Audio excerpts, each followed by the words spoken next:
Shalom Aleichem and welcome to Online Smicha. You know, it's the season when a lot of institutions send out different fundraising letters and different ways how to find interest in their moistus. And there are some halachas that perhaps we should touch upon, especially as it's discussed in the Sifrei Shayil Shechuvas. For example, some moistus send out different gadgets or different calendars or Hanukkah candles or B'dikas Chametz sets, honey, etc. And they expect in return not only a promotion, but some form of a donation. And the question which was asked, and it's brought, there's a whole long write-up about this in the Hapardis, in the Tevis month of Tafshin Chaf.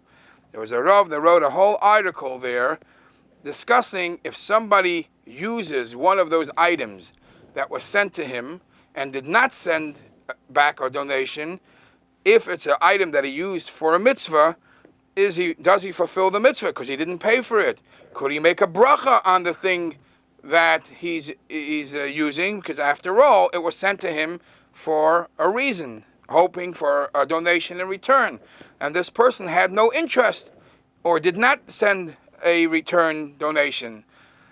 So you have to be aware, and in one of the poskim of today, paskin, they're based on that long write-up in that Hapardis, that it seems to be that if a moisid does send you something, if you are planning to use it, I mean, you can't force you to take it.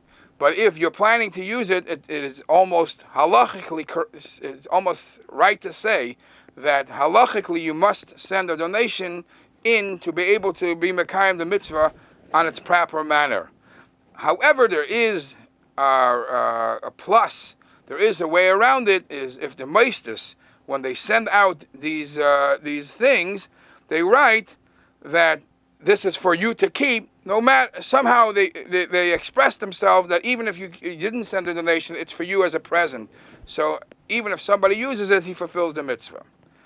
Another discussion which comes about when people send out letters, and this is actually something which could even be in invitations, chasna or bar mitzvah invitations, is many people send return envelopes.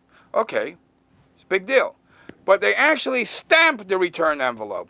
When you stamp the return envelope and the person doesn't take the time to answer back, to respond, there is a question, perhaps there's a chash gezela, there's wasting Yiddish geld.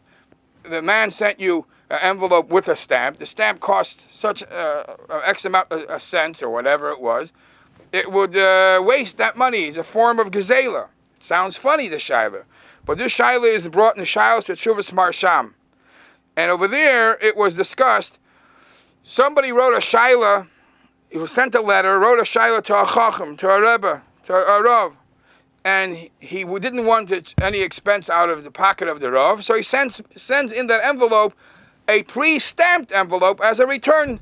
When the rav finds the time to respond to the shaila, puts it in an envelope, and it's paid for this postage.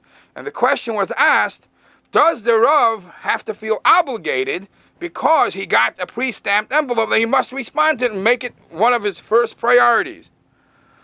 And the answer which the Marsham gave was that you can't force the Rav to make this his priority and answer because of a avim bittul Torah v'tircha. He's busy with other good things, and hopefully he's learning and he's doing good other things, so it's a tircha for him to sit down and go through a whole long shayla shechuvas, etc.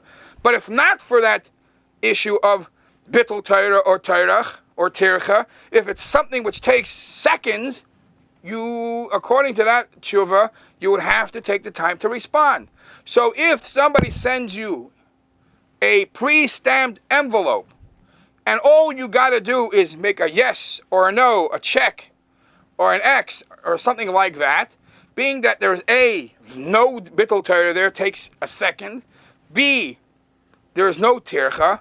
According to many poskim of today, if somebody sent you a pre-stamped envelope, it is halachically correct and expected for you to send it back, so it shouldn't be any way of chash, of wasting zen then of a zelei chaser when the person sent in a stamped envelope. Yashikoyach, and please join us again next week.